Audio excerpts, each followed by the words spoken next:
Y'all see in the thumbnail, man, we got Nipsey Hussle. We got Young Dolph. You got people like Mo3. You got Sauce Walka. So Sauce Walka was shot yesterday, right? Alongside his artist in Memphis. Very, very serious and sad situation. His artist Sayso P actually passed away. Sauce Walka was hit as well. I believe he's in the hospital under stable condition. This happened in Memphis. Now, if you know to talk about Memphis, they say, don't go there. Don't party there. Don't hang out there. Don't walk around thinking stuff is sweet there. Don't flex there. Don't show money there. It's not necessarily the place that you want to be. Some would even consider it a war zone, right? Speaking of war zone, when you see the title and you see the thumbnail here, right, and it says street wars, even the definition of urban warfare. What's the definition of urban warfare? Urban warfare refers to armed conflict taking place within cities and towns, characterized by the complexity of urban environment and the presence of civilians, posing unique challenges for both combatants and humanitarian efforts. This is what it is. When we talk about the big U and let's say hypothetically the Nipsey Hussle beef and all the stuff that was going on allegedly around Big U. When we talk about the Mo3 and Yella Beezy street beef, when we talk about the Young Dolph and Yo Gotti situation, right, and all the stuff that has happened in Memphis, be clear, people, this is literally urban warfare. These are street wars. These are also hip hop wars. This is another reason why people say being a hip hop artist, scratch that. A street or a gangster hip hop artist is one of the most dangerous jobs in the world. Every rapper in my thumbnail has something in common. They're a street rapper and they also all have been shot. It's not a coincidence. They are engaging in urban warfare. So now when we start to focus in on Sauce and his artist Sayso P that were both shot and once again Sayso P being killed last night, the internet is already flying. What was behind this?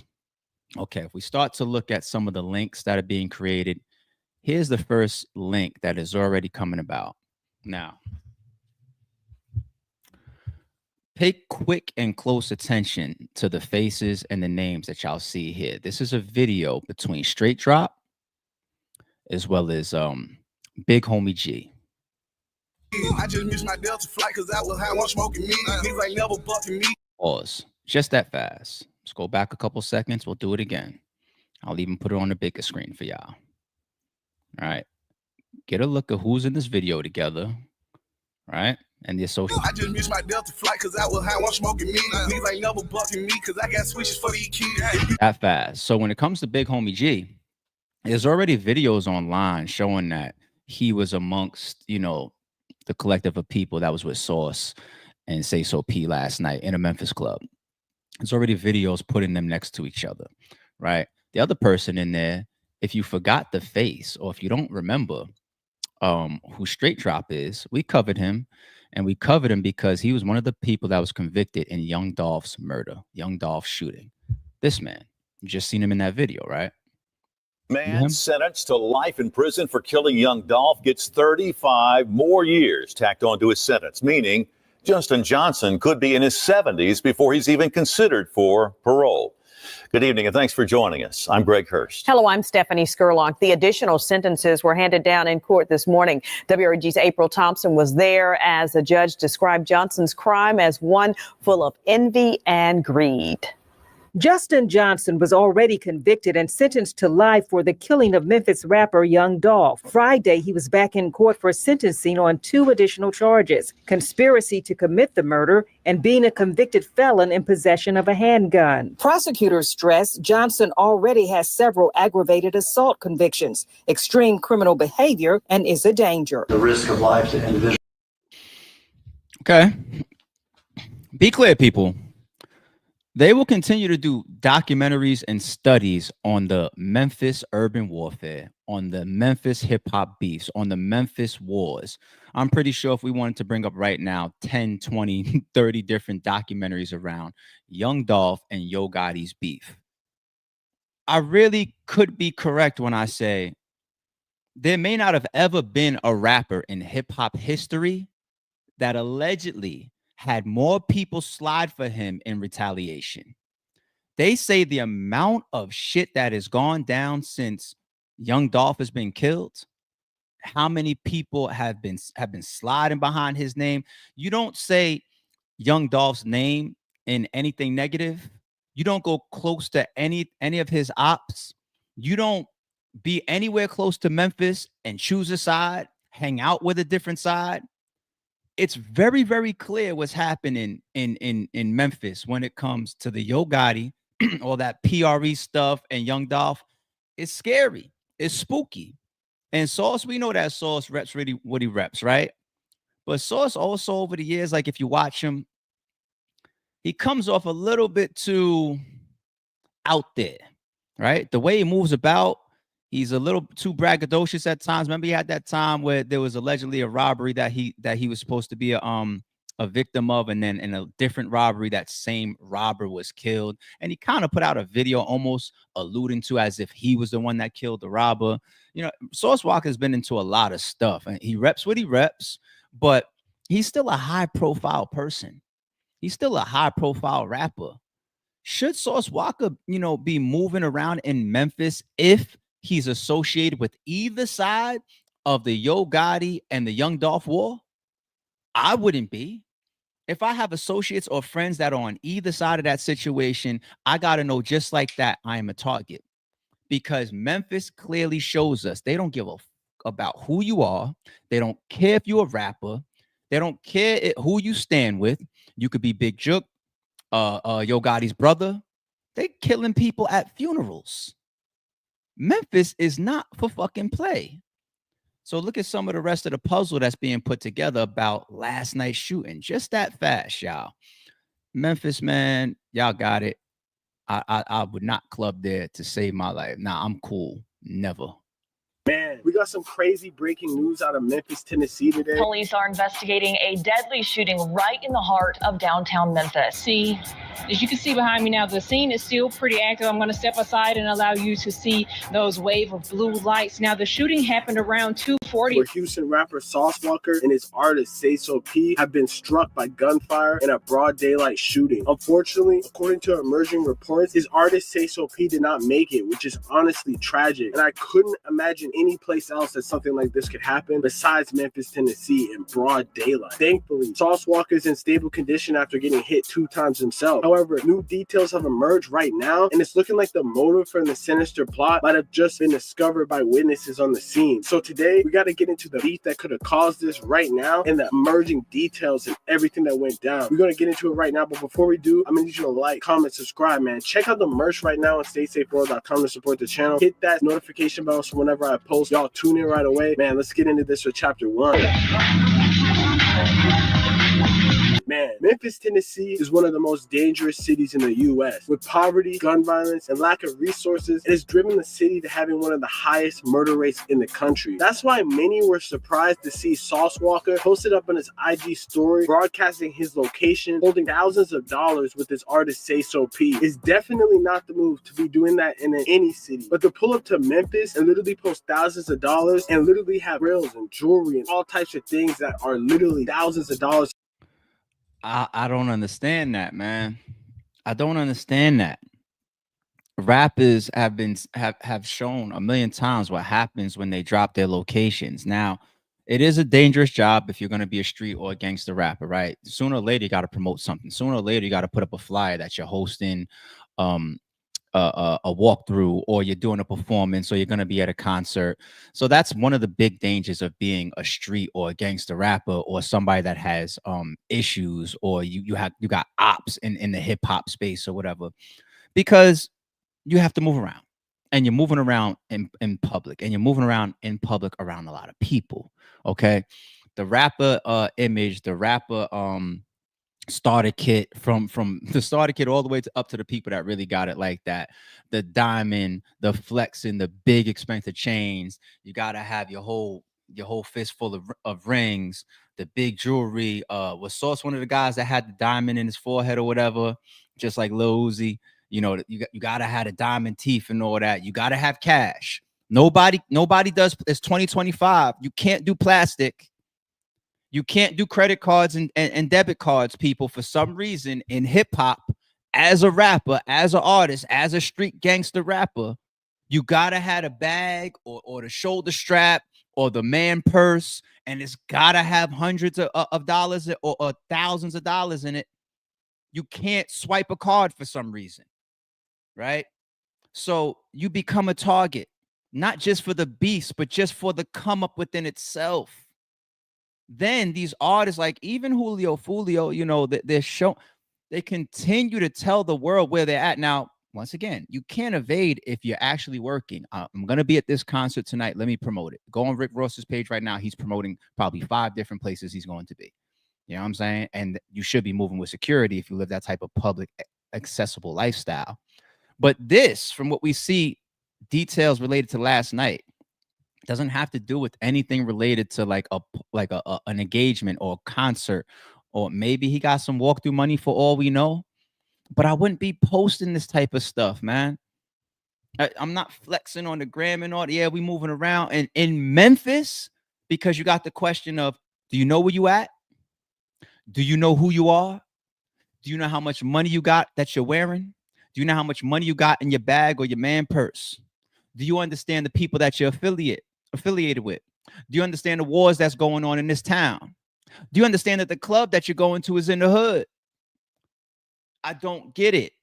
I don't get it. In the midst of urban warfare, I don't get it.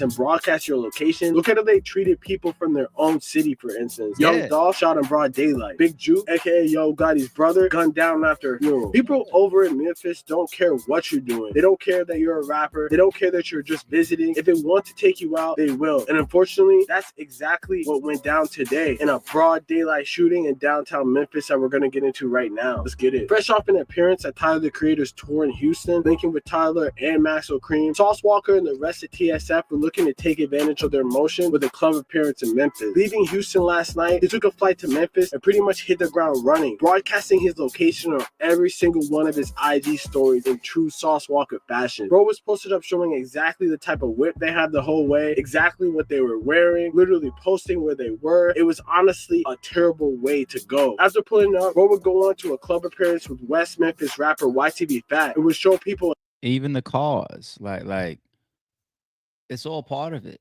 This is what I'm wearing. This is what I got with me. So I let me show all y'all. I got this amount of money with me. I'm literally in the hotel room on the story showing y'all thousands of dollars. I got this much money with me, people. Peep the chain, peep the diamond, get the grill, get the fingers, get the rings, get the bracelets and all that. This is how much money I also got on me. Let me also show y'all. By the way, y'all, we in the black Sprinter tonight too. That's how we driving. You know what I'm saying? Oh, and we headed over here. And you're just like showing people everything. You're making it. Anybody can be touched, people. I'm not going at Sauce right now in the respect that anybody can't be touched. Anybody can. Anybody. The presidents have been assassinated. Okay, like. Anybody can be touched. Any house can be robbed. Any car can be broken into. Go watch Gone in 60 Seconds. Doesn't matter. Any car, any crib, any person, it's all reachable. The name of the game is just to try to make it as tough as possible. That's why you do the security. That's why people carry guns. That's why people do bulletproof cars and bulletproof windows. That's why people ride behind tents a lot. You know what I'm saying? That's why people don't broadcast how much money they got. That's why people don't necessarily show where they're at unless they have to, like a public engagement. It's about making it tough. Alarm systems. It's about just making it deterrence. It's about just making it as tough as possible. It could happen to the best, but make it as tough as possible. And once again, know where you at. So this right here is too much. Not realizing the threats around you and who you are, and you're showing them everything that they could just, I mean, God forbid, let's say you got that level of beef in Memphis. Anytime you in Memphis, you could be targeted. Let's say hypothetically for Sauce, right? Let's say hypothetically, at least try to make it like last minute. Like your ops just happened to fucking find out, like, oh, heard he was at the club or heard he's at, like, you're giving people even a chance to plan. Like 5 hours ago, I showed you that we was in a hotel and we on the way to the club with all the jewelry and all the money, and this is what I'm wearing. This, all I showed that vibe. You give people even a chance to plan, you know, opposed to just popping up.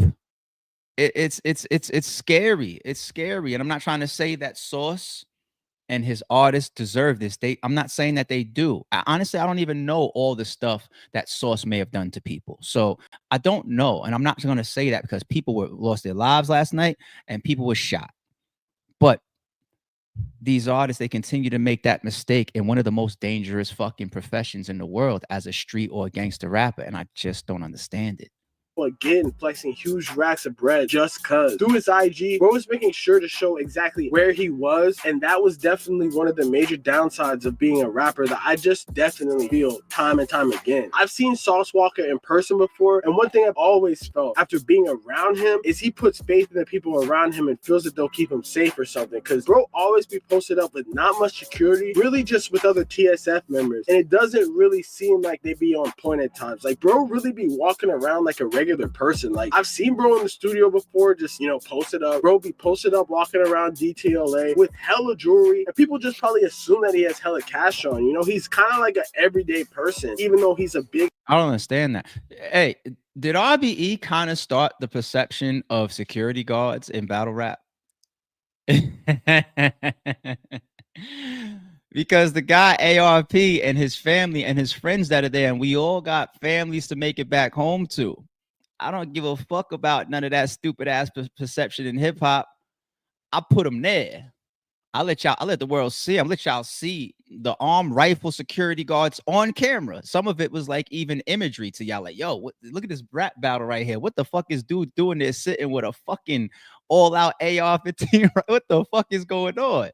Like, the first couple battles that we dropped like that, it was literally a conversation. Like, look at this shit. These big ass security guards on camera. That is crazy. People freestyled off of it. Ill Will freestyled off of it. You know what I'm saying? And then I started to hear about more and more. So the biggest league owners having, not on camera, they don't let you see it, but the biggest league owners in battle rap, I started hearing more and more about it. Like, this rapper at the biggest league owner, whatever, he has a security guard with him at this event that's off camera or that's standing right behind the camera.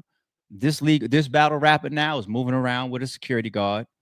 There's even some of the most niggas that are really, really give it up to you that have security guards with them. I bumped into some of my homies and they got security guards with them because they got money with them. They're celebrities.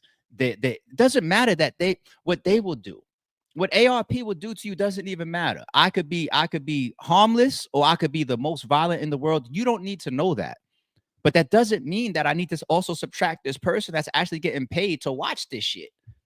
Watch these movements, right? And the perception of that is what? I think it's graduated in hip hop attitude as well, because hip hop almost made it look like you're getting money. Like today, like you getting money if you got security. You go back in the day in hip hop, they almost acted like it was snitching. You know what I'm saying? Like Benzino and the Eminem for it. Like you got security with you. Eminem dropped nail in the coffin, the fucking diss track, and said, you'll never have no security. You'll never be famous. Security ain't just to shoot your ops. Sometimes it's to clear the way. Sometimes it's to make sure that 20 groupies don't tackle you to the ground. It's all different types of reasons, but you make it tougher, right? You don't be scared to take care of yourself. And these rappers, they want to get on camera, I feel like, and be like, yeah, I got the homies with me. I got the locals with me. I got the gang with me. That's fine. Some of them niggas really might be dangerous. But to move as regular as people are explaining Walker to be, and yet he's going to be on camera doing all this, showing you all that money, homie, put them people there. Spend some of that money on that security too. Put them people there in front of you. Move around like they say 50 Cent moves like a mini army every time. All the time. You know, like as much as we think 50 will do something to you or he will pay the hitters or he'll do it himself, we believe in 50. That doesn't erase the fact that he's like, I'm still going to pay them to be there. Having security don't make you 6'9", you fucking fools. I'm not talking to Sauce. This is a general joint. It's a general joint, man. I go to clubs sometimes, man. If I go to like real, like more high-end places where there's a lot of people in there with money, right? And I look around, I see a lot of niggas in these sections and they got security guards with them. when I go to the city. I see it. And in my mind, I'll be like this. I see it. They walk to the bathroom. You look a couple people behind them. You see somebody tailing them, tracking them, following them, watching his back. I'm just here to have a good time, man. I'm not here to get in trouble. I'm not here to go through nothing, but it can go there. And here's the last thing I'll say about this before I get back into this video. I'm sorry, mini rant. You ever hear the term, the very, very cliche and common term, have your cake and eat it too, right? If you got licensed or like Vlad TV, he walks around with off-duty cops when he goes to industry engagements and parties, right? Now, if I'm with the homies, right, and I've done this a million times, and I'm not saying it's the right thing to do. I'm actually trying to even scold myself while preaching the jewels to other people. The homies will absolutely shoot for you. You know how many events I've been to, and my niggas was just, or some of my, they move in a certain way, right? I don't want to see my boys in jail though. Do I? I gotta ask myself. Like, you want your brother or your cousin or your best friend sitting in jail because he didn't blaze some shit for you? No, that he probably did what he felt he needed to do by protecting us. But now he's in jail. Whereas if you have an off-duty police officer or a licensed, real, legitimate security guard, that is their job. That person is going to react, and it doesn't have to be a shooting. Let me not make it always extreme. It could be a fight. It could just be a fist fight. And niggas, that person is going, by the nature of his job, is willing to stay there on the scene, let the police come, give the police a statement and say, I was here. Yes, I shot or I fought or I swung. I was working. I was on the clock and I was defending my client. And okay, the cake and eat it too thing is not only did we protect ourselves, but we evade the law, or we evade, hopefully, we evade jail as well. Because there's a lot of people that still got to go through the motions for self-defense. Ask Lil Tim. Right? They cleared him on charges for shooting King Von, but he still had to go sit in jail and sit down behind all of that, right? And some people actually don't get out like that. Some people get convicted, and it was a self-defense situation. How many self-defense situations are people actually sitting in jail right now? They thought they was just defending themselves or protecting themselves, that they were scared for their life. K-Flock might be one of them, because even though the shooting itself ain't on camera, the piece that we see is him walking by the store. It's not like he knew his ops was in the store. We didn't see footage of K-Flock walking down that block with his sister. Oh yeah, by the way, I'm here to beef and I got my little sister with me. We didn't see footage of him walking down that block, walking into the store like, yo, what's good? What y'all on in here? We seen him walk past the store. Then it's like he saw somebody. That person came out and kind of confronted him, right? Now, I get it. You into it with people, and it's supposed to be all fair in war. When you see your ops, y'all all say when y'all see, and I catch you slipping or whatever, I'm gonna do this, I'm gonna do that. K-Flock raps it, they all rap it. I get it. But when you just talk about to the letter of the law, he wasn't there for violence. That video footage does not show that he was there for violence. It shows that he was walking somewhere with his peoples. He crossed paths with somebody. That person came out and began to confront him, and he ended up feeling threatened, and he shot first. And he was just convicted, and now he's facing sentencing in July, and he's facing life. He may not get life, but getting anything sucks. Getting a month sucks. Go sit in jail, people. If you get out, if you have to go sit down for a weekend or whatever, I bet you it'll change. What you think the fucking show Scared Straight is about? It's to show you what it's like. Like, oh shit, you don't want to do a day. You don't want to do a weekend. You don't want to do a week. You don't want to do a month. You don't want to do a year. You damn sure don't want to do fucking life. K-Flock shit might have been self-defense, yet he was just convicted guilty. You see the points that I'm making here with this shit, people? Like, if you feel like you gotta be somewhere, you might be somewhere where you're not sure, hire a security guard. Security services, I'm still in rant mode. Security services are becoming so popular. They got apps for this shit now. I saw an app where you order this shit like Grubhub. You fucking choose what you want them to wear. plain clothes, relaxed all black, a suit as if he's running alongside of the president's car. You choose what they're going to wear. You choose how many people. You choose the pickup time, the drop-off time. You choose all of this. You choose their look. You want a black guy. You want a white guy. You're trying to mix in. Like, they got apps for the shit now. You order it like a number 3 off of the fucking McDonald's menu. It's getting more popular, and it should be. It fucking should, especially for you rappers. Especially for you rappers.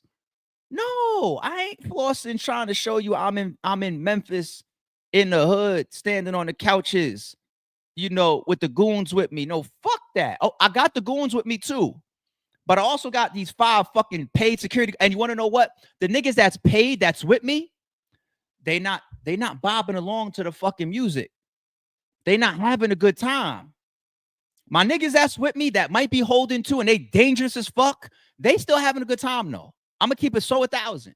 The niggas that's with me that's dangerous, they are still having a good time. They are still drinking. They are looking at women. They going back and forth to the bar. They came here to have a good time. They ain't come here to beef.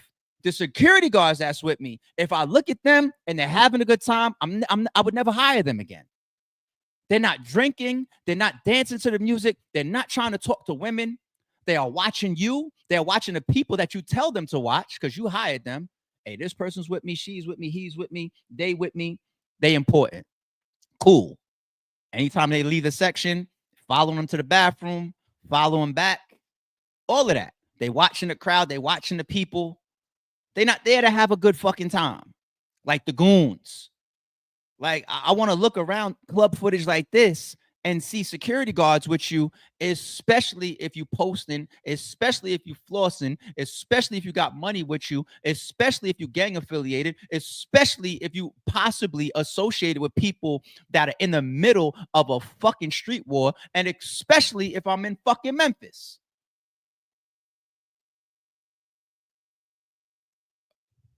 Oh, man.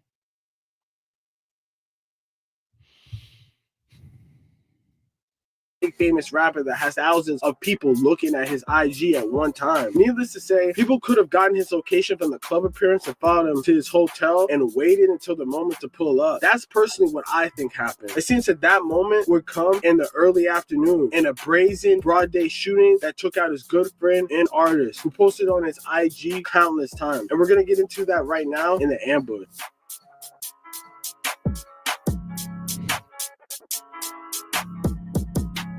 Joining us on ABC 24 News at 6, I'm Kevin McNamara. We're going to start with some breaking news. A deadly shooting at a downtown hotel this afternoon. Memphis police investigating after one person was killed outside the Westin, just across from the FedEx Forum. Our Lauren Turman is down there right now. So, Lauren, what can you tell us? No, so I look at the chat when I'm not talking. Shout out to Banks. So if he had security with him, cool. It still applies to all the other check boxes that I'm saying, right? You're still posting the world. You still got look around that whole shit though, right? Look around that whole fucking VIP section that he's in. I don't see them, number one, and number two, it's also location based. Okay, don't just only focus on the club aspect. Even moving around, if he's going to be public and he is who he is, because he didn't get shot at the club. I do understand the backdrop of this, Banks. I do appreciate the comment and I do appreciate the chat. But he got shot outside of a hotel, right? They're supposed to be moving with you there too.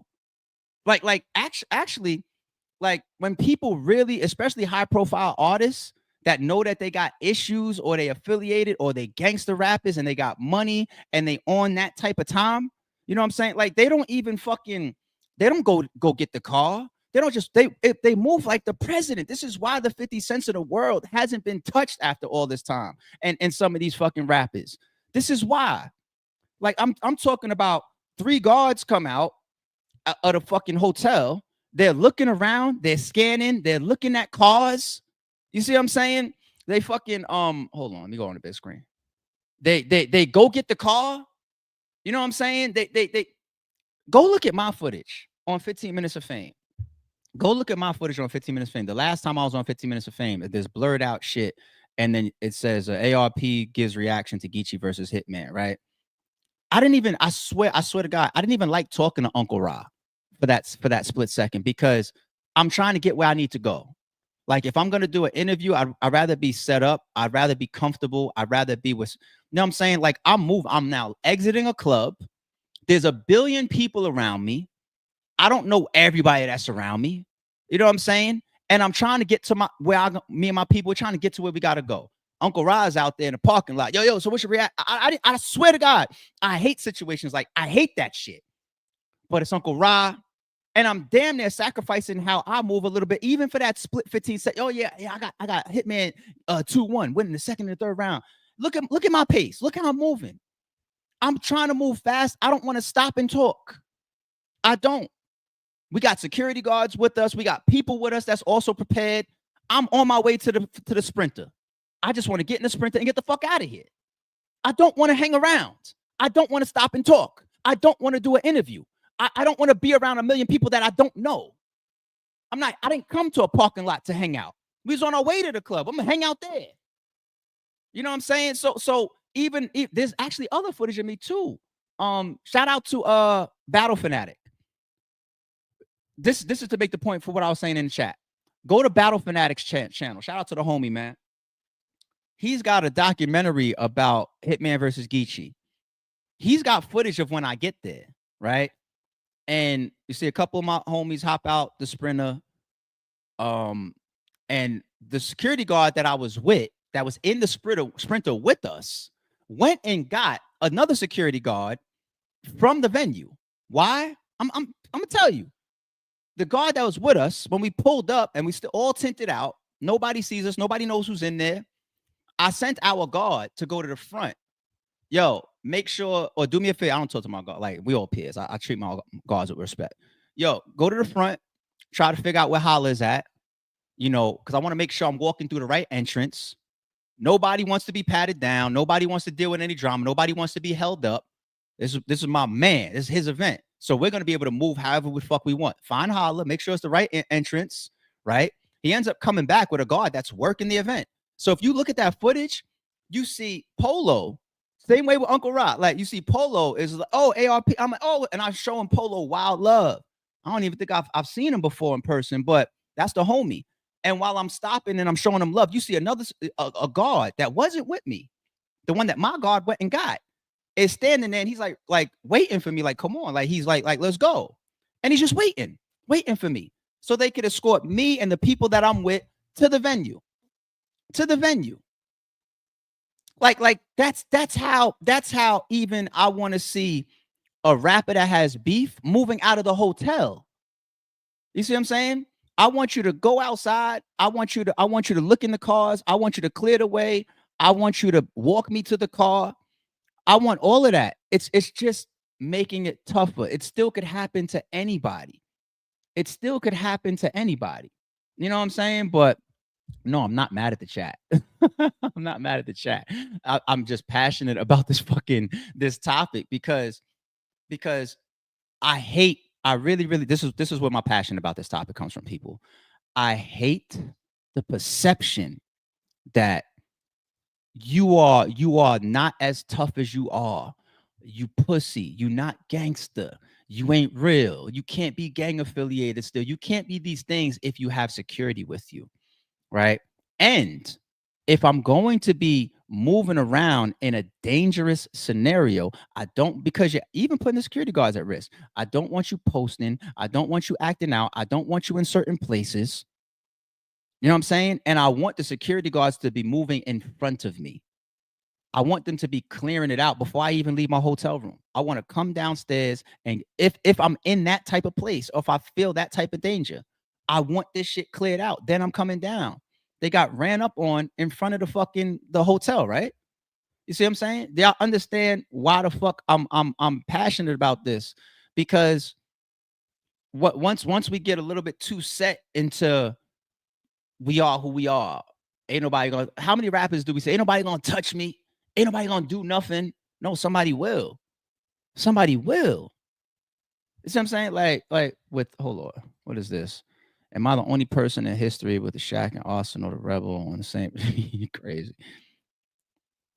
ARP, how about black people stop trying to kill each other? Absolutely. Like there's a million conversations tied to this. Like, I'm not trying to say that I'm by talking about security that I'm at the root cause. I know there's ignorant. Even the thumbnail says street wars, right? It doesn't say where's your security.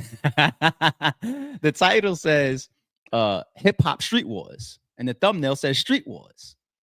I'm not saying that if the security guards was moving a certain way, I just don't like how rappers move with a certain level of ignorance and posting and flaunting and showing off and arrogance when they are in beef or when they are in street urban warfare. Street urban warfare. Me, I don't got no fucking beefs. I'm not warring with niggas and shooting niggas and chasing niggas and fussing with niggas.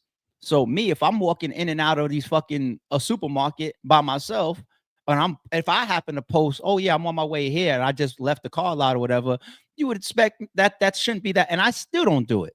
But I don't want to see rappers that are in beef, that are affiliated with gangs, that are in places like this. I don't even want to see them go there.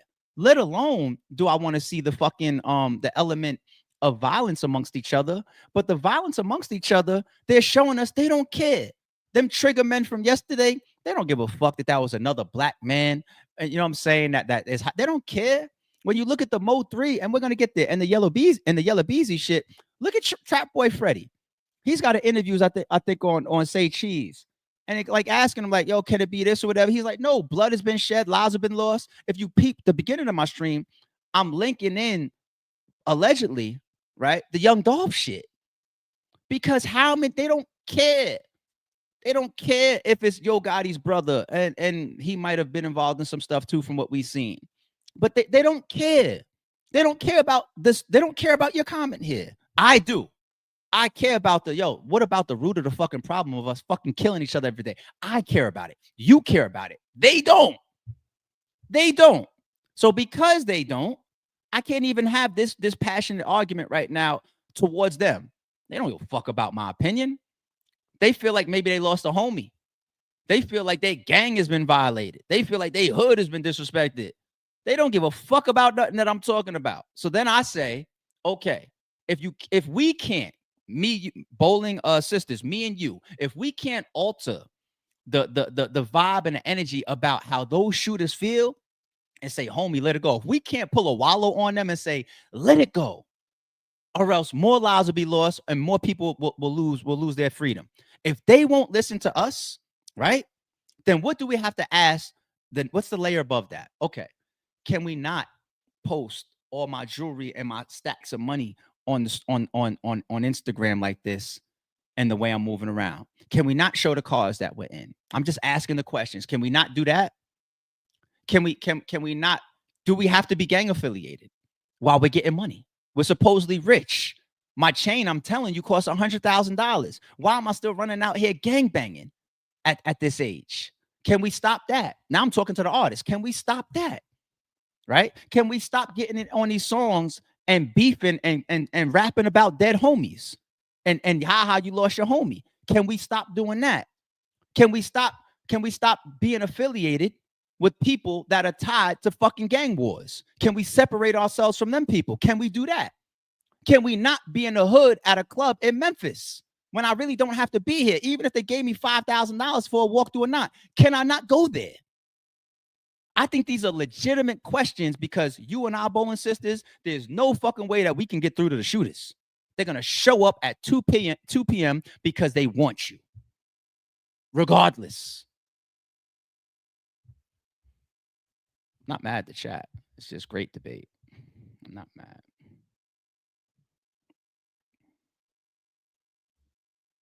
Absolutely. They disappoint us, but we got more stream to do, but I'm coming to the chat now. I want to be a little bit more chat based with this one today.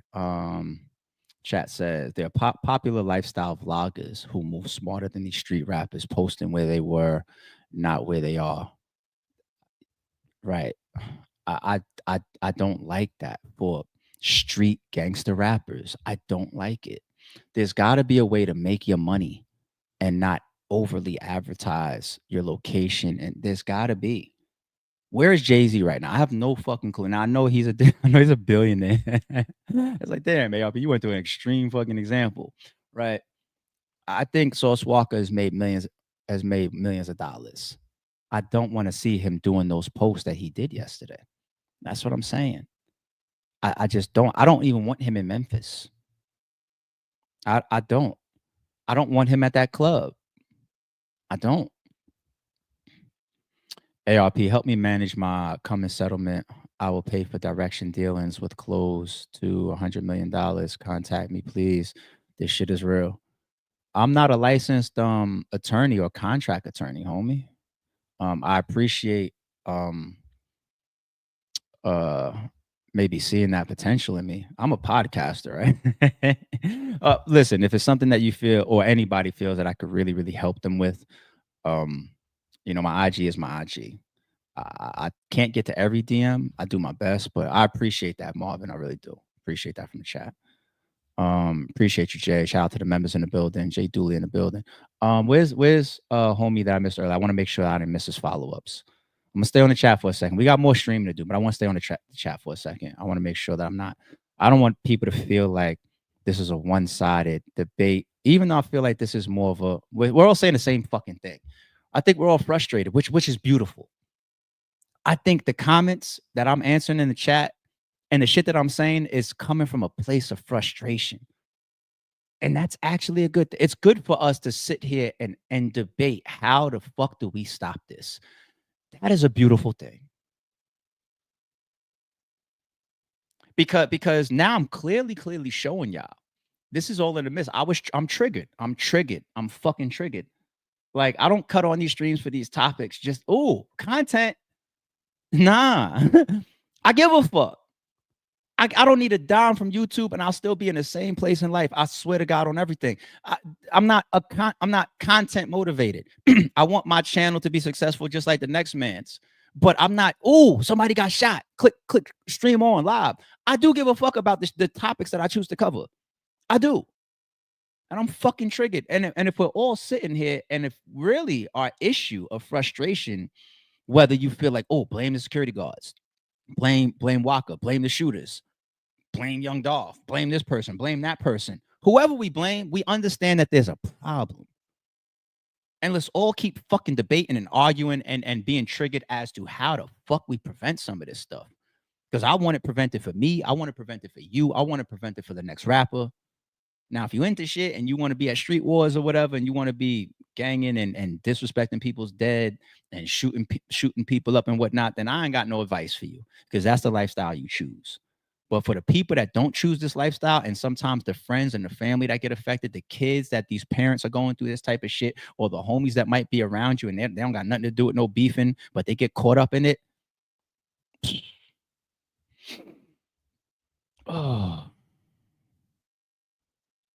Chat says, we devalue our own community, and becoming numb to people dying is a different type of trauma. Top of the morning to the chat. I was looking for homie, but I can't. I don't see. All right. And shout out to all the members and all the mods in the building, as always. I know stuff like this can get a little sensitive, so I could understand people's frustrations. But all right. Let me stop that video. Let me pull this up as well. This is something else that we saw related to possible causes. I mean, nobody really knows 1000%. We could say it's linked to Young Dolph. We could say it's linked to how he was moving. We could say it's linked to a bunch of stuff. But look at this. This post came out as well. 88 Tank the bank. I know he's supposed to have security with him. Also, this says that he didn't, this post. But anyway. Oh, no, that he did. All right. Has security with him. Ain't no way you thought you had that much rank in the city that nobody wasn't going to try you, especially after pulling out all that money last night. That's what I'm saying. And you had the beef here already. Then folks been waiting on you to come back. Shaking my head. If you having money in motion, a millionaire with you, armed security should have been the first thing you got. Folks got to stop trying to prove they could move around and not get touched shaking my head. I'm praying for his family though. Prayer hands, sad situation. Then there's a comment under that. Then knowing you ran off with 200K years ago, that get back ain't got no date. You knew you had money on your head. So when I read posts like that, I'm not gonna act like we know all of that is fact or not. At least posts like that contradicts someone in the chat that said he had security with him. And if he did have security with him, was it armed security? If he did have armed security with him, did he also have armed security with him at the hotel? It creates all these questions, right? But to see stuff like you owe people 200K, plus you got beef here and people been waiting for you to come back. It's like they're establishing multiple motives in a post like that. This post is viral, people. Like, this ain't just like, I had this post already for the stream. I didn't just pull this. You didn't see me. Did y'all see me searching just now while we was talking and debating? No. I already had this for the stream because of the 200K thing. I wanted to save people. Like, look at the stuff that's going around. But look, that post just happens to say that you didn't have armed security with you and you're moving around and posting like that and you got beef hit and people been waiting for you to come back. Then you talk about the 200K that you possibly allegedly ran, that they're saying. I'm not putting this on Sauce's name because I don't know what to be true. But like, let's say allegedly, God forbid, if I have a situation, right?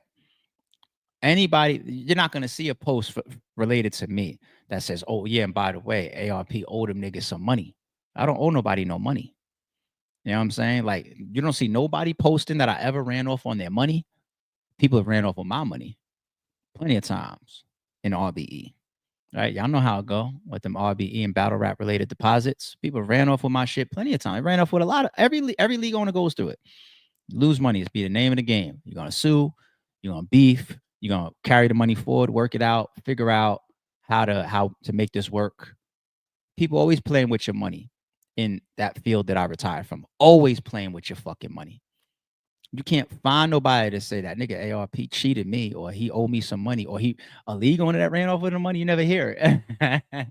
Shota used to say, because of the shit we've been through, he used to say it's 10 years of that shit of dealing with bad business and irresponsible people and liars, right? 10 years of that shit. I swear on everything. Shota used to always say, the very last event that we do, we should book it through the roof and just run off with the pay-per-view stream in the door. Now, he was saying this sarcastically, but he was pretty much alluding to what you experienced as a league owner for 10 years.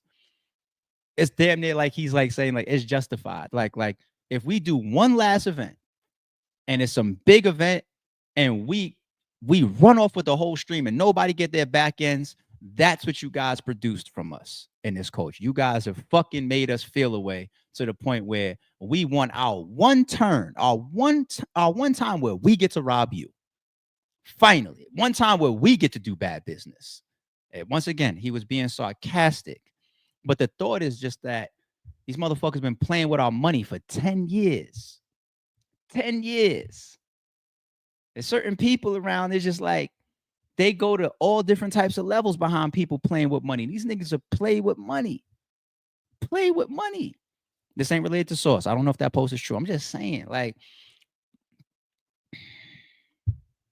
prayers for Sauce and prayers for his artists who lost their life, man. It's just, let's continue to debate. Keep the discussion alive about how we stop this shit or slow this shit down. Let's move to Nipsey and Big U. This was relevant to the times, obviously, with Big U being in custody and his RICO indictment being some movie shit, right? But I told y'all, I have like a 50-50 prediction that Nipsey Hussle's name will come up legally as far as his murder during this whole process. That's just a prediction. So some of the backstory between Nipsey and Big U. Welcome to Hood War Stories. In this episode, I'll be discussing the history of conflict between Big U and Nipsey Hussle. Big U is a prominent figure in the industry who came directly from the streets. Arlington and Slauson Ave in South Central to be exact. Growing up, he was a member of the Arlington Gangsters, who would later claim Rolling 60s. From fighting, frontlining, robbing drug dealers, money plays that would result in big revenue. Big U's reputation in the streets was solidified. And by the early 90s, he became a leader, if not the top man in the rolling 60s. He's currently known to have the deepest pull within the 6-0s. Big U and Nipsey were once close business partners when Nipsey signed with Epic Records. There's people that might be in the chat that don't know that this is a joke. So stop playing with my fucking name. 50,000 at that, you know, like, who is this double? And so, you know how many people in battle rap even get booked for 50,000 or more? You could definitely count them on one hand. Okay, so Records in 2007. Plans to release his first studio album, South Central State of Mind, were to follow after his 3 mixtapes from the series, Bullets Ain't Got No Name, which was an instant underground hit, but that album was never released. Animosity between Nipsey and Big U started when Nipsey wanted to cut ties with Big U's label. Nipsey was allegedly locked into a shady deal where he felt he was being I don't negotiate with terrorists. Extorted by Big U. But according to Big U, his version of the origin of conflict began when Big U left the music industry. Nipsey had Big U's recording equipment and Big U wanted it back. Big U was able to recover the equipment and moved it to his shop on 43rd and Crenshaw, thus making it accessible to other artists, including Nip if he still wanted to use it. Apparently, Nipsey took exception to Big U taking the equipment. They weren't seen eye to eye. And then Nipsey comes out with the song You Don't Have a Clue from his 2010 mixtape The Marathon, which is widely believed to be a diss song aimed directly at Big U, specifically in the first 4 lines of the song.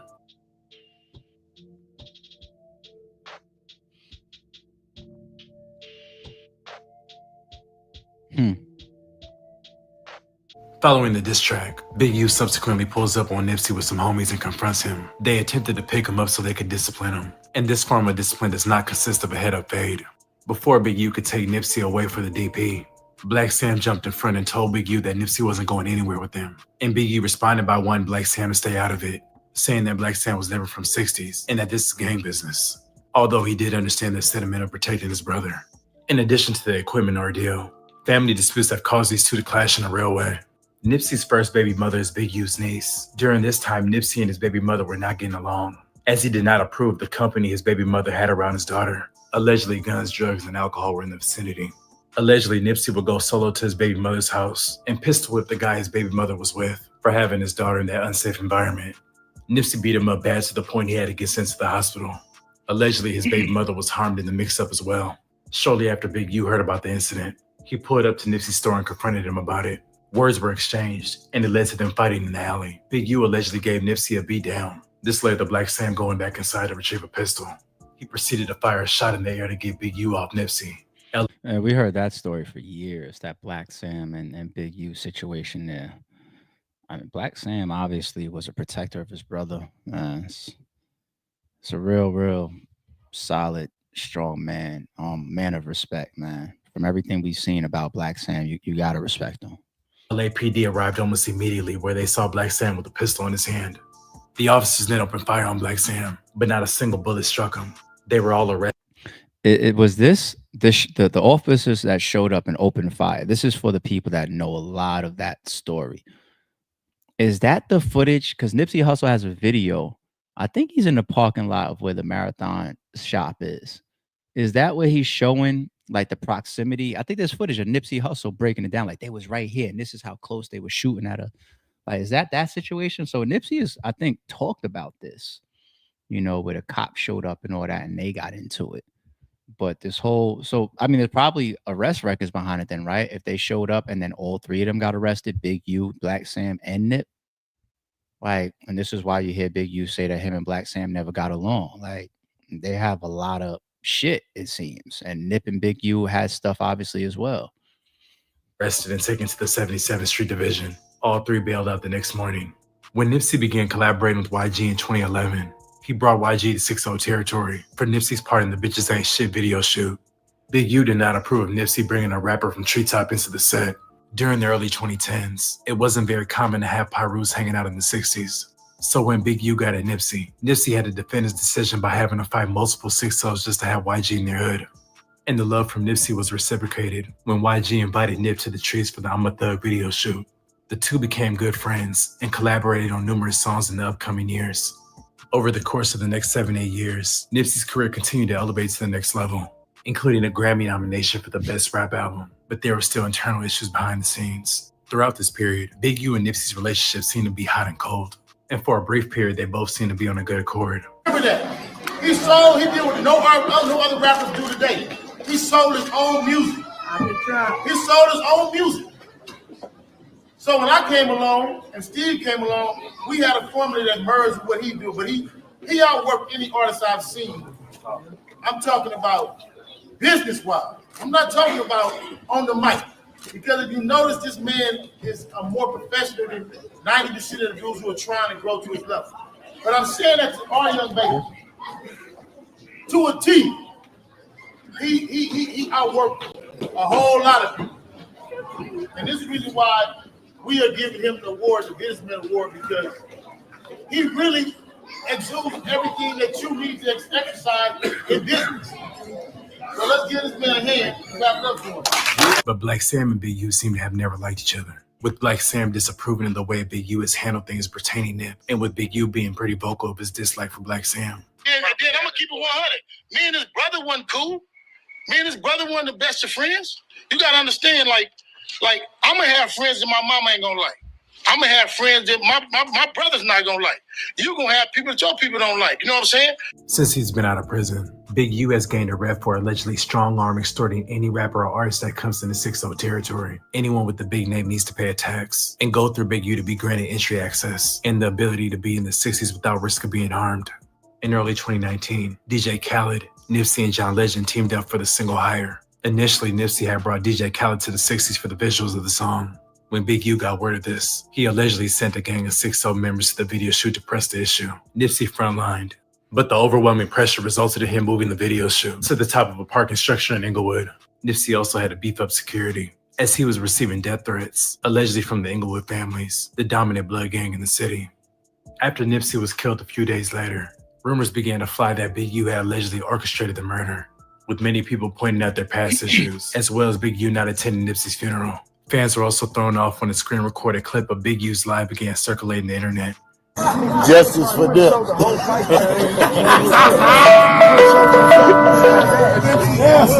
But your boy would have been there like, yeah, You did. You did. Eric Holder, a previous hot-headed unknown shooter from the 6-0s.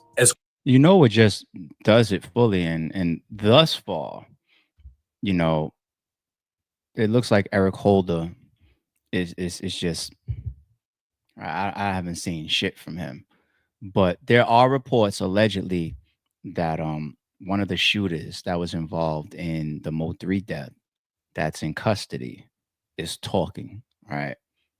Allegedly, that's just reports. Like we see that. I don't know if that's confirmed yet. I didn't see no paperwork. Okay, but let's say hypothetically that was true. Like he's been sitting there for a couple of years now, waiting for trial, right?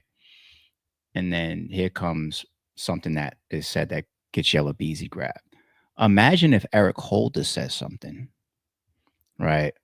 Because Eric Holder, like he could blow the roof off of that. If he just came out and said, this was a paid for hit, or I was sent, you know. Now, to be fair, if that does happen, you already had possibly a plea opportunity.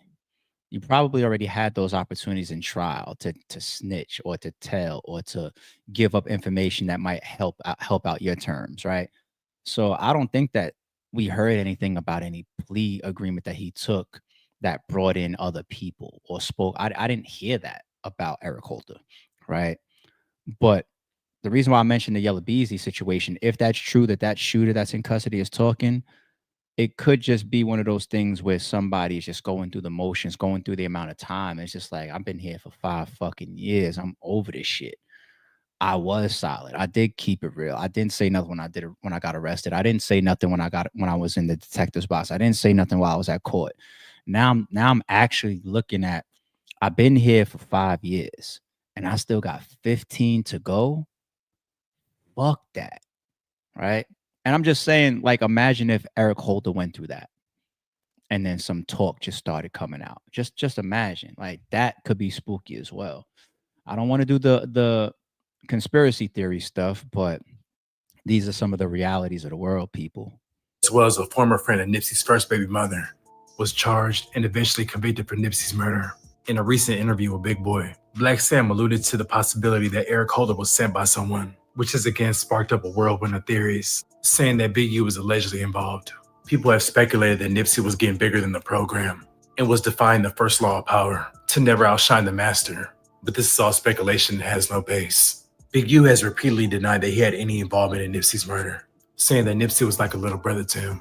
Black Sam continues to keep Nipsey's vision alive.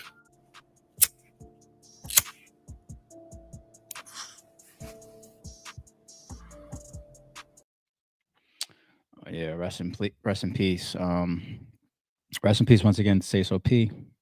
Rest in peace to all those affected in all these street wars and crimes and stuff that we've been covering. Yeah, that's we're gonna obviously keep an eye on it, man. Like the Big U stuff that's gonna be among one of the biggest because there's so many people tied in. I saw some shit online yesterday that said Shaq said that he left LA because he was tired of the gang shit. It's like that's why I did that stream yesterday, the boogeyman aspect, because people are coming out now. And that same rapper that we had on the stream yesterday that did a TMZ joint, she's doing interviews now. Right? People are coming out and people are saying, like, yo, this happened to me, that happened to me, this was done to me. I was robbed here, I was pistol whipped there, I was beat up here, I was threatened there, I was scared here.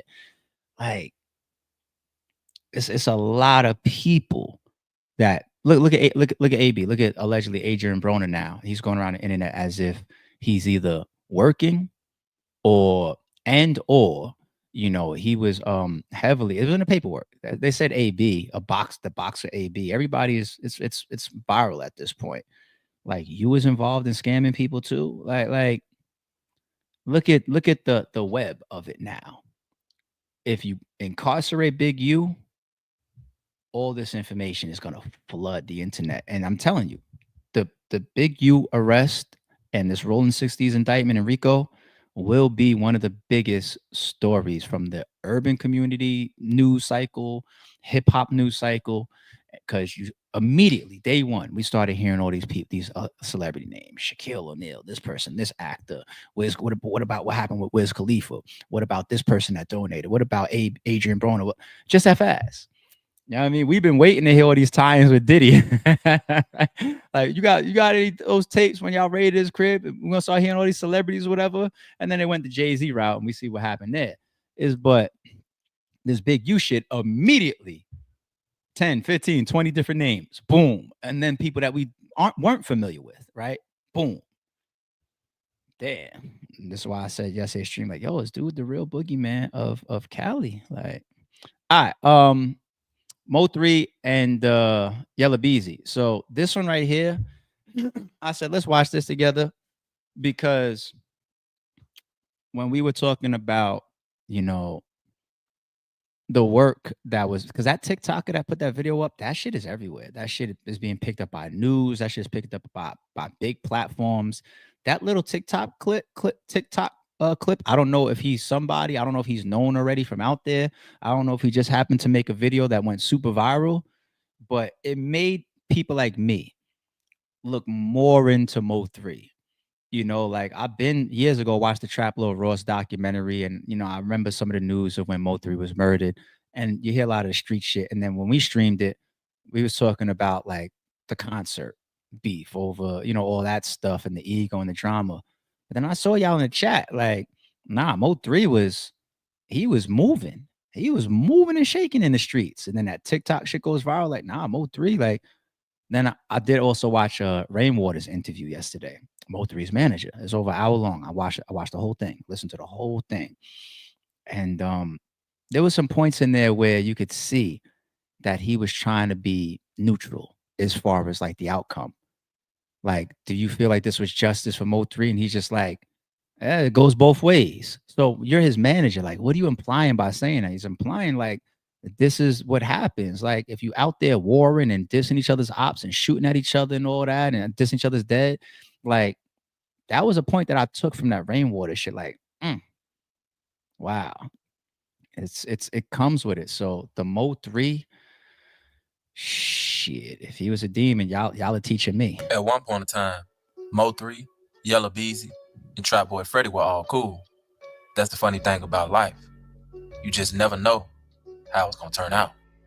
Accused of gunning down rapper Mo3 on a Dallas highway, 28-year-old Devin Brown was indicted on a murder charge this week. Another man, 22-year-old Kwan Wright, was also indicted on the same charge earlier this year.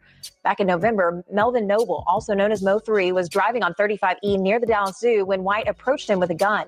Police say Noble ran down the highway trying to escape and was chased by White, who fired multiple times, hitting Noble. The beef between Yella Beezy and Mo3 started when Yella Beezy allegedly got comedian Roy Lee hit. This took place because Roy Lee did an interview with real-life street stars and was saying that Yella Beezy wasn't from Oak Cliff, and he also made statements about him being robbed. Roy Lee was a good friend of Mo3. Yella Beezy didn't like this and would allegedly get Roy Lee jumped at the King of Diamonds nightclub. After that took place, Roy Lee began going at Beezy very intensely, challenging him to a boxing match. Set it up, man. That's all I'm gonna say. Set up, fight, enjoy life, smile every day. You ain't got nothing from them shoulders, nigga. You ain't hit me. Sneaking, you gotta boom, boom. You gotta knock me out. Sneaking and getting it blocked. That ain't gonna work. That ain't gonna work, nigga. You know who hit me. Your heavy-handed ass partner that was behind me hit me in the back of my head. My shit still hurt too. There ain't nothing wrong with me asking another grown man to fight in the ring for charity for the kids for $12,000. Extortion. Everybody gotta speak up for him. That's extortion. That's what it's gonna turn into. You're gonna get extorted. They see you ain't gonna do nothing. You ain't do nothing to the two dudes that robbed you. You ain't do nothing to them. Extortion. That's what it's gonna turn into. Everybody gonna see that you ain't speaking up for yourself. You're a grown man. You ain't speaking up for yourself. You can't act like you too busy. Everybody busy. Everybody got something going on in life. So what you gonna do? I want to fight for $12,000 in the ring for the kids' charity for $12,000, and we give it to whoever. That's easy. If you don't want to do that, just call me and we squash it that kind of way. But I need to hear something. Extortion. That's what it's gonna turn into, because everybody see that you're not speaking up. You're not talking for yourself, P. Point blank period. I'm serious. Extortion. Y'all say it with me. Whoa, that bitch sound good. You gonna get extorted, P. You gonna get extorted. That's gonna be funny. Extortion. How much you owe in the city? How much you owe in that city? Ooh. What the fuck is you over here doing? Getting ready for the fight. $12,000. Boy, you as dumb as you look. $12,000 trying to get ready for it. What fight you getting ready for, boy? For the fight, trying to get this shit out. Ain't nobody gonna fight. He ain't gonna fight. No. So you telling me he's a grown man, he ain't gonna step up to the plate? I don't know about none of that. I just know he haven't responded. I've been watching. It's not a fight. You childish. I'm not childish. Boy, come on. I'm ready to knock some What out. is you knocking out? I'm ready to knock him out. I'm ready to win. The winner, Roy Lee, the comedian. Knocked out the motherfucking rapper. Boy. Why I can't do that? Why I gotta squash something? And they the ones jump me. Why I gotta do that? Why? Okay, they jumped you. Let it go. Why I gotta let something go? Why they saved him like they walked him to church last week? Shortly after calling Beezy out, Roy Lee would end up being shot while sitting in his car. Hey, y'all. You just got shot in the leg. Enjoy life, smile every day. Y'all remember that. This thing going, I'm okay. Fracture in my leg bone, whichever one it is, on my right. I'm okay. Enjoy life, smile every day. I just want to tell y'all, get y'all the information. Love y'all. He would later pass away from complications from his injury. After Roy Lee was killed, it wasn't long before Yella Beezy would get hit up, almost losing his life. And Mo3 made sure that everybody knew who was responsible. On the highway. Before the highway, I was like, man, I don't know. I just know I'm on the tollway, just try to come here. So by this time, a sheriff came. You heard that rapper got shot on the tollway? No, I don't. Who? Whatchamacallit? Gang. Yelling murder. What? Murder. All I see is yellow. All I see is yellow. All I see is yellow. All I see is yellow. Taping Beretta. I said I ain't lagging. Don't think that I'm me.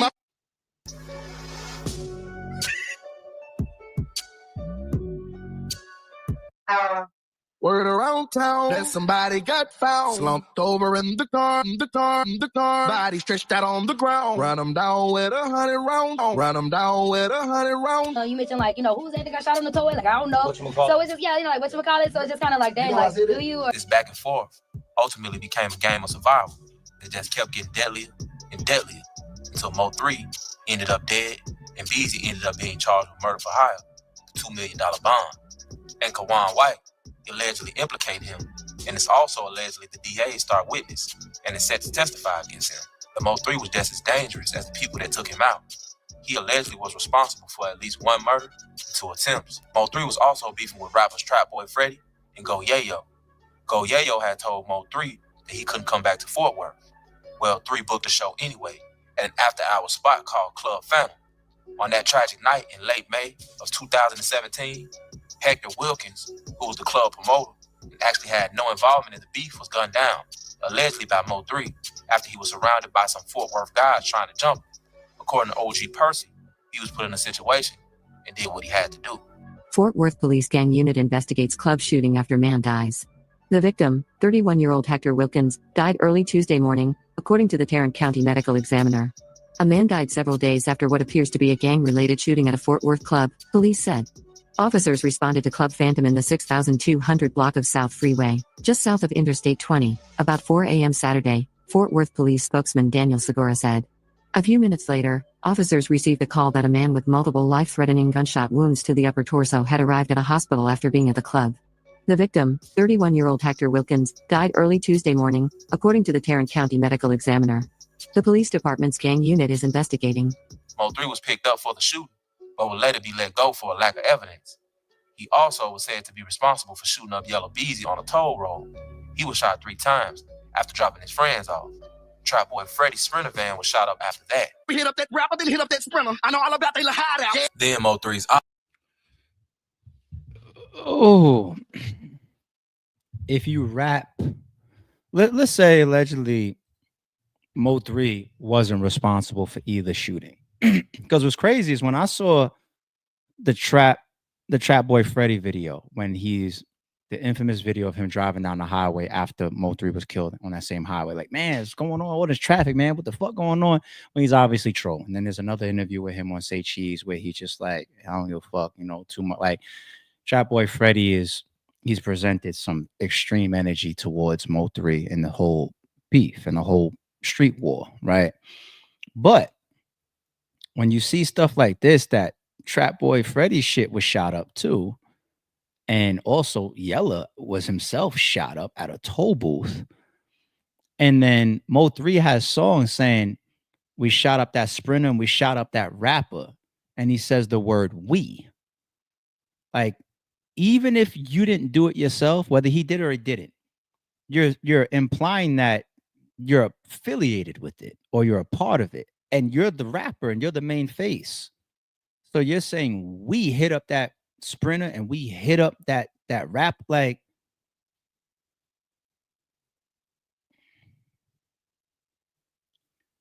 are we the most violent laced genre of music? I know you got metal out there and rock and roll and all that type of stuff, and there's some wild shit out there, but are we the most violence laced genre of music? I got a small obvious answer to how some of this stops. It's going to be very, very obvious, but give me a second. Ops will respond by killing his cousin, Bubba. Tanya McDaniel challenging the Dixon Avenue area of South Dallas to break the silence and speak about the murder of James Browning Jr. Who's known as Bubba to his family, friends, and the community. That's what I refer to him from here on out as Bubba, was shot and killed at this location. March 13th in the 3700 block of Dixon Street in front of Dixon Grocery. The employees know him. They didn't have a problem with him being here until all of a sudden some guys drive through in a white SUV, looked to be like a Dodge Durango, coming down Dixon. Bubba is standing right next to the front of the door, just hanging out, standing calmly, not being bothered, obviously not knowing what these guys were about to do to him. And then they began shooting? Once they pull around to the side of the building, they stop. 2 of those individuals get out in dark clothing. One seems to be a lighter-skinned male. One seems to be a darker-skinned male. The driver stays in the car. But Bubba might have felt like something was up. Watch. He glances at the white SUV going round back. As soon as it's out of his sight, he casually starts to walk away. He's in the parking lot and takes a quick look over his right shoulder just before the bullets fly. They come out with their long guns. As soon as they get to their corner, they're already up and start firing at Bubba. After Bubba was killed, 2 of Trap Boy Freddy's homies ended up getting hit up. One would die. He went by the name of Dro Guapo. And then Trap Boy Freddy himself was hit up. I cannot believe my eyes. Is my ass out laid up in the hospital talking about he got in the car wreck? Boy, talking about you broke your leg. Tell these niggas you really got hit up. Yeah. Kevin, you got hit up. Today was my first time seeing this footage. This is wild. That is wild. Madro Guapo. And then Trap Boy Freddy himself was hit up. I cannot believe my eyes. Is my ass out laid up in the hospital talking about he got in the car wreck? Boy, talking about you broke your leg. Tell these niggas you really got hit up. Yeah. You capping. You got hit up. Everybody know you got hit up when you went to the hospital. You telling people don't record it. Don't put it out there, because you want thinking the city you untouchable. Now, it's pressure. Nigga somebody broke his leg in a car wreck. You goofing hoe. I bet your partner sitting up there looking like, bro, so he just gonna act like he didn't get shot? A couple weeks ago, he gonna act like he ain't hit him up and be live? Stop playing. I don't know who did it. I'm just saying, why you capping like your leg got broken in a car wreck and back up down? Then shortly after. Wow. Wow. And then we started off after Yella Beezy was arrested. We started off talking about the concert scenario, right? How that was definitely a big pinnacle piece of their beef. Fuck no. That promoter should have never even been having those arguments with them. Like, booking those two guys at the same time should have never even been a fucking discussion in the first place. What? They got this type shit going on? Not no question. Oh, you gang affiliate. Is this stuff all happening before the infamous concert that they all had this back and forth over? Like, what?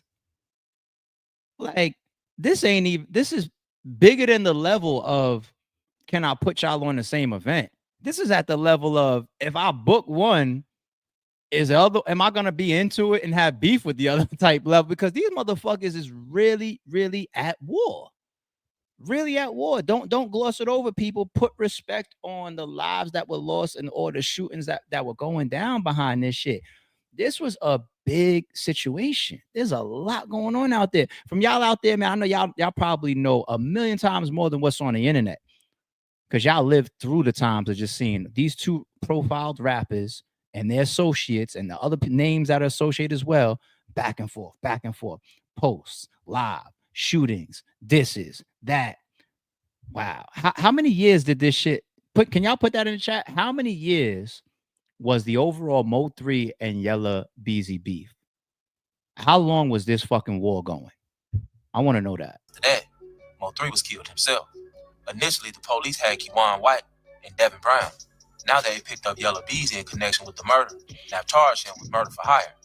The murder of Mo3 took place in 2020, which was almost 5 years ago. For the police to pick him up now definitely signifies that somebody has folded.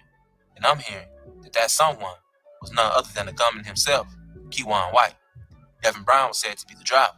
Yella Beezy currently has a $2 million bond and will have to adhere to multiple stipulations upon his release. At this point, it's the same song, just a different tune. We're seeing rappers die and go to jail at alarming rates, and it's become the norm. It's not about survival. It's strictly about ego and revenge. Young black millionaires dying and going to jail. And for what?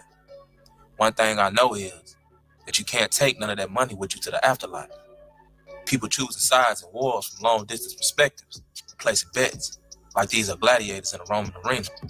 And what's the results? Death, life in prison, kids ending up in poverty, mothers ended up mentally unhinged.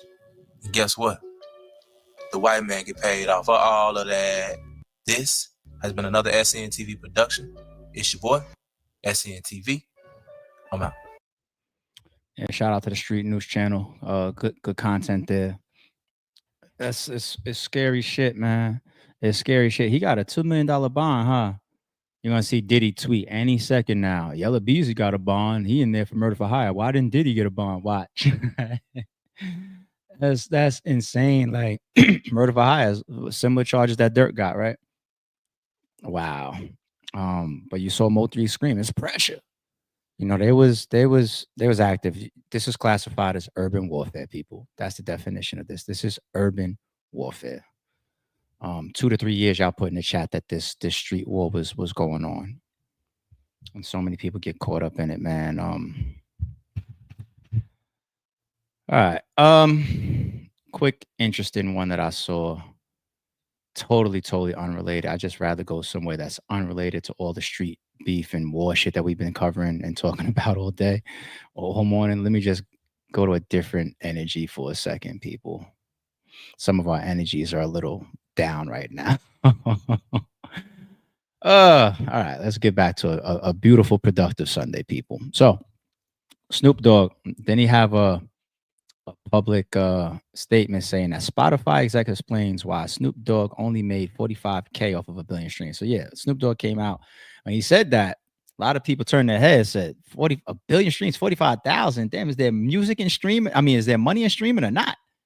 You know, but this was a very, very intellectual breakdown, I believe, from an exec at Spotify. So for you musicians out there, it's good to hear stuff like this because when Snoop put this statement out there, and Snoop got to be one of the most experienced music industry people of all time. Yet when he made a statement like that, I think the thought is just that a billion streams equals $45,000, and that's it. And that is not the case for people to interpret fully, right? And you musicians and streamers that do music, seeing stuff like this is very, very important. It's like 3 to 5 million for a billion streams. 80% or so goes to the recording side, 20% or so goes to the publishing side. You probably know the wild world of publishing better than I do, but there's mechanical, there's performance. Right. For that song, I think it was Young, Wild, and Free by Snoop, released with Atlantic, so major label. I don't know Snoop's terms on the recording, but 80% of the 3 to 5 million goes to the recording side. Wiz Khalifa, Bruno Mars were on the track too. So was there an advance someone's recouping? What are the splits there? I couldn't tell you. On the publishing side, that's around 20% of that payout. And on that song, there's 13 songwriters. Ooh. And so I don't know if there's samples, 13. I don't know what else, but there's 13 writers on that song. And so when I was doing some in the back of the napkin, I think maybe Snoop was talking about just the mechanical royalties. The overall payout, it's 3 to 5 million for a billion streams that he might have gotten from that one song. And so, yeah, basically, it's a good example of if you're, DIY artist, things are pretty simple. If you own 100% of your music and you write and produce it yourself, if you have there are billion stream songs that are fully independent, that person's getting the full 3 to 5 million. Once you're signing label deals, sometimes it's great terms, right? Maybe you get a life-changing advance and that's awesome, but you're just not going to earn as much back in royalties. And so that's where Snoop knows his own terms. He owns his own record label now, so I hope he's making even more. As I want Snoop getting all the money he wants. But yeah, that's what happens. That he might have gotten from that one song. And important to see. Very interesting for me as well. Two things that I also walk away with that. So yeah, the mechanical splits of when Snoop's saying that $45,000 on the other side of where the rest of that money goes is important to know. And you see that he mentioned that the song in question that he and Snoop are addressing had 13 songwriters. That kind of draws me back to a previous stream when, Drake's Army was saying that, wait, look at this song by Kendrick. Why does it have Ray Charles, DJ Mustard, and this other TDE producer named in the songwriters column? There's got to be some type of definition that allows even producers, or if you have some type of input of on the hook, instead of saying you, let's say we, and then that becomes a songwriting credit, right? Versus somebody that actually really sat down like a Snoop or a Kendrick and crafted the actual verses, right? But there's something technically that allows you to still claim being a songwriter, just like that song had 13. You want me now we're going to say the same way you just did with Kendrick, with fucking Ray Charles, who was blind, and two other music producers. Now go ahead and do the Snoop, that more simplistic song. You needed 13 people to write it, Snoop. Come on. No, right? And then the second thing that we take note of there, this exec from Spotify, how he's sitting there and he's just like, well, Snoop got his own label now. He's talking about Death Row. I'm pretty sure he'll set up scenarios now where he makes more money. That is a big callback to me, because people turn around, they will ask ignorant questions like, why the fuck did Kendrick do all these GNX songs at the Super Bowl? Well, after the fact, now we see all the numbers, we see all the stream increases, we see all the records that was broken, we see how much more additional money he made for himself under that PG Lang imprint now, going with GNX versus the songs that was split off with T, because Drake even went after that. Like show me your splits or drop and give me 50. Top got you taking half of your money. Like you was rapping that shit, right? And you're probably right about some of that. That's just the nature of the music business. TD and Top Dog and some of these guys, they are getting some of my money off of my catalog. But now that I got my own shit, right? And I'm going to the Super Bowl, I'm putting light on that. Kind of makes sense to me. So it's always important to know the business of the business. As $45,000 come out of 1 billion streams? No, right? But if you got 20% of deal of your streaming money, and you got songwriter credits and also features that you're paying, all these mechanicals, and I gotta also assume that when you're a Snoop Dogg, you're not writing the checks, right? You show up, you do your job, you make the record, and you go your way. And you got all these people around you that's doing all the other business. The record label should be doing that shit, right? The finance department. Okay, Wiz Khalifa featured on a song. We're gonna cut him this check. This person was on the song. We're gonna cut him this check. The producer gets this check. The 13 songwriters in that classification, they get this amount of money, right? We as the label, we already got our signed contract that Snoop signed away, which is we keep 75 of the overall shit no matter what. So now we get to what's left. Here you go, Snoop, 45 grand. Okay? So, all right, y'all. Appreciate everybody for rocking this morning. Very, very, very important stream. I want to summarize that last the eerie feeling that we had, and we did the Big U and Nipsey shit. We did the Yella Beezy and the Mo3 shit, and then of course the Sauce Walka shooting, and you know the whole Memphis situation and people out here claiming that he owes people money out there. He had beef in Memphis already. He's running around with people that are associated opposite from Young Dolph. Like it's just a lot of things that's being thrown out there. And I think, once again, in summary, the most important takeaway to watching these street wars and these street beefs play out is we always say after the fact, it's not worth it. I told y'all that I would give y'all a simplistic solution. It's very obvious and it's not going to really help us that much, but it is a reality. I was watching the chat earlier and I seen different conversations happen, and I love the chat for that. There was a conversation of why this is when I had my little passion rant, right? When are we going to blame ourselves as a community, as a people, for taking each other's lives? That is a reality, yes. Then I saw people in the chat saying, you know, the systemic conditions as well, the white man, the man, these labels, all that type of stuff. It won't happen, right? Because money runs the world.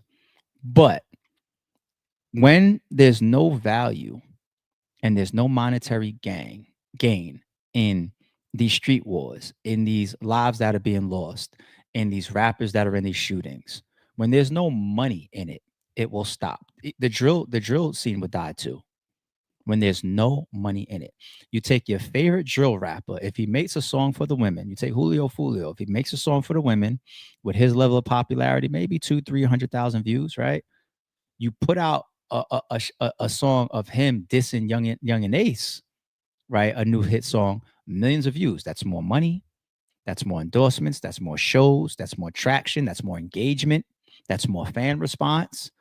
That's more subscribers. That's more record deals. It's all of that starts to come with that type of shit. There's a lot of value. Now, we are a piece of that as well, right? We run to the controversy. If this stream said ARP exposes this battle rapper and puts up all the proof, it would do more views than this stream, right? We are a part of it. We do feed into certain types of entertainment.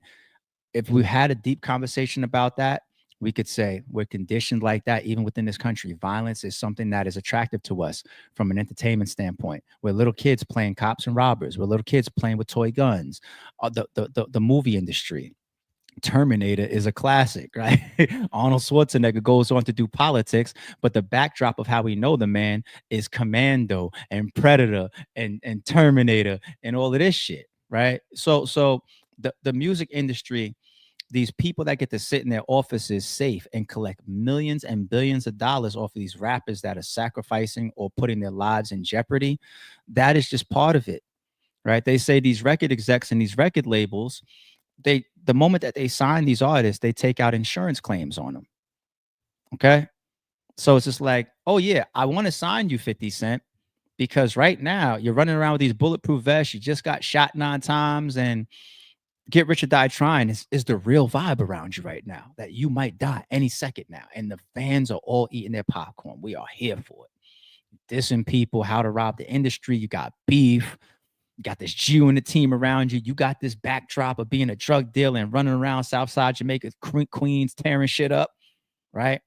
They sign you. They want you. That album's going to go diamond. I'm taking out an insurance claim on you so that if you happen to get killed on some street shit or whatever, I'm going to get fucking paid $500 million because I got insurance on you. Like, those people sit safely and comfortably. And I don't want to call them the puppeteers because people still are accepting the terms of the energies that they live and the energies that they create for the monetary gain. That's the inspiration behind What We Do Is Wrong. That's the song with Jay-Z and Free. That's also the inspiration behind Moment of Clarity by Jay-Z. Truthfully, I want to rhyme like common sense, but I did 5 mil. I did 5 mil. I did 5 mil. I ain't been rhyming like common sense.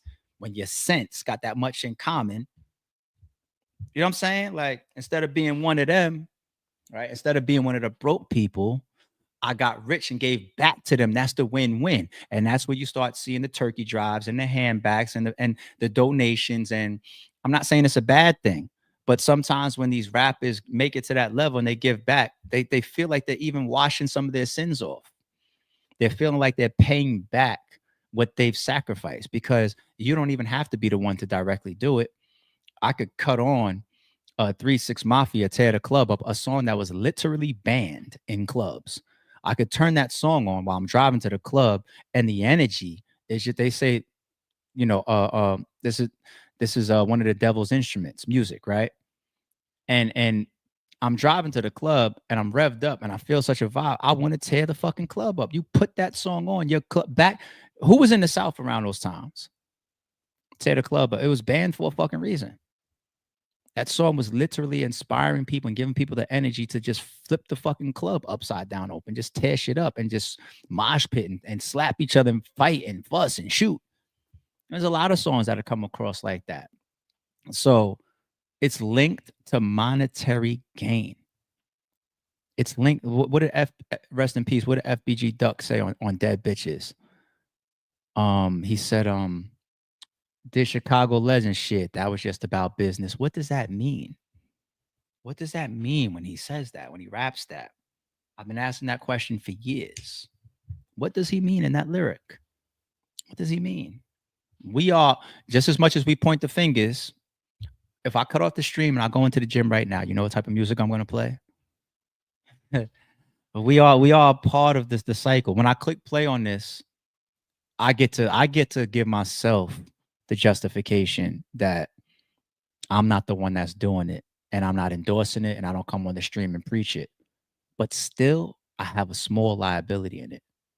I'm being honest. I still have a small liability because I clicked play on it. I gave it a view. An ad may have ran on it. It got monetized. Somebody got paid behind it. It's all pieces to this fucking puzzle, man. That's the only way that these rappers will stop getting on these fucking songs and inciting wars. Who got killed or live? Who got killed? I got killed. Blah, blah, blah. My reputation, my image, it's all tied to, will I get booked? Will I get this money? Will I become a bigger rapper, a bigger star, a bigger draw? Look at Mo3 when he was talking to the promoter. He was like, gang members. He's like, gang members. He started referencing a bunch of successful people. He was like, what about 50 Cent? What about Lil Wayne? He says Suwu. Started referencing successful gang members. So that becomes a part of the blueprint of seeing like it worked. It worked. Look at Mano. I could do this for days. I am hip hop, people. Look at Mano. Mano today, fast forward, now that he's in his 40s, he admits like the way I got on was not the right way. He came out with the Rumor song and dissing people. That was a 50 Cent's blueprint. He followed 50 Cent's blueprint.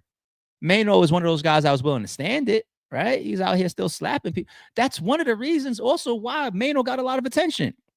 Mano was never the greatest rapper in the world.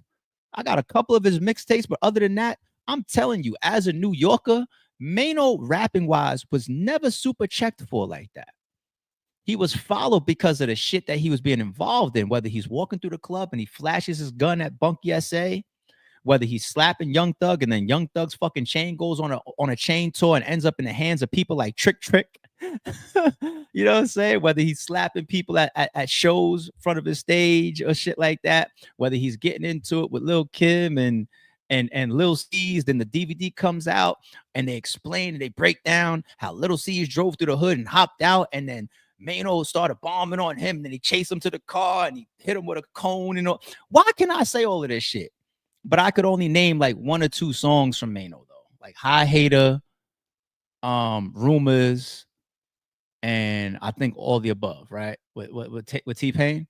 I could name like 3 songs from him, but he probably made thousands of other songs over his career, right? I could tell you way more. I could explain way more about Mano's reputation and his controversy, because that's what people are gravitating to, and that's what makes somebody get the attention.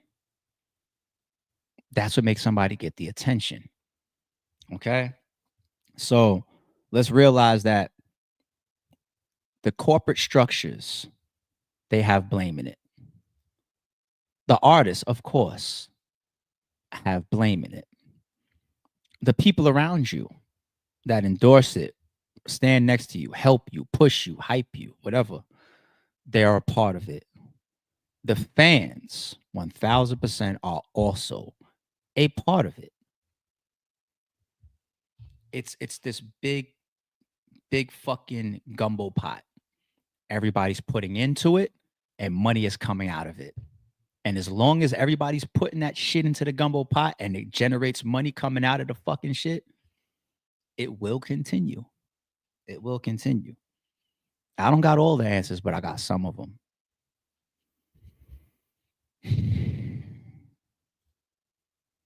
We all do play a part, even a small one. Talk to him, ARP. I appreciate you. Thank you from the chat. Tayar member says Mano had a solid project when he first got out, but yeah, his reputation precedes him. Yeah. Mano might got a classic mixtape to it. Yeah, I'm not here to down Mano's music. I'm just trying to tell you what the bigger allure to him has been. The allure to the shit that he's been involved in, and him being a street nigga, the scar on his face. How did he get scarred? Was he in jail playing razor tag? The Young Berg slapping, the Lil Kim and Foxy Brown shit, beef, the Lil C shit, the beef with rappers, and that's bigger than his music to me. Now he can now leverage all of that, use music, and make himself some money. I think that's also a reason why the Manos of the world, people want to see him on camera more than they want to hear him on a record. So if you give him a show, you know what I'm saying? Like, I think that does better for Mano. People want to watch him. What's he going to do? Who's he going to grab up? Is he going to slap somebody? Is he going to check somebody? Is he going to argue? He also speaks very well. You know what I'm saying? If Mano got like a web series that drops right now, that's going to keep him in the lane that bolsters his reputation versus him dropping an album right now, what do you think people are going to tune into more? So it's called razor tag, right? It's called many, many things, you know, cut for cut, slice for slice, but it's called a million different things. But yeah, in there playing razor tag with each other, you know? Mano's a street dude, but for sure, but his music is pretty dog water. Yeah, I'm not here to shit on his music. I was just really making a point. Shout out to my hip hop heads that really know what I'm talking about. The pew. He said, ain't nothing faster than a pew. What's a pew and a pew? All right, on that note, man, I got some real hip hop heads that are building with me, and y'all keep up with my references because I'm so sandboxed with this shit. But it's a big gumbo pot, people, and let's continue to chip away at it. It's a big problem. Conversations like this do help it though. Okay, salute to y'all. Don't confuse silence with work ethic. I'm a boss making decisions, my first fetish. The verse cherished is perfect, that's a reverse blemish. I dropped it, connected the block, learn Tetris. This is the Sorry True Podcast. Welcome to the house of. And shout out to the members.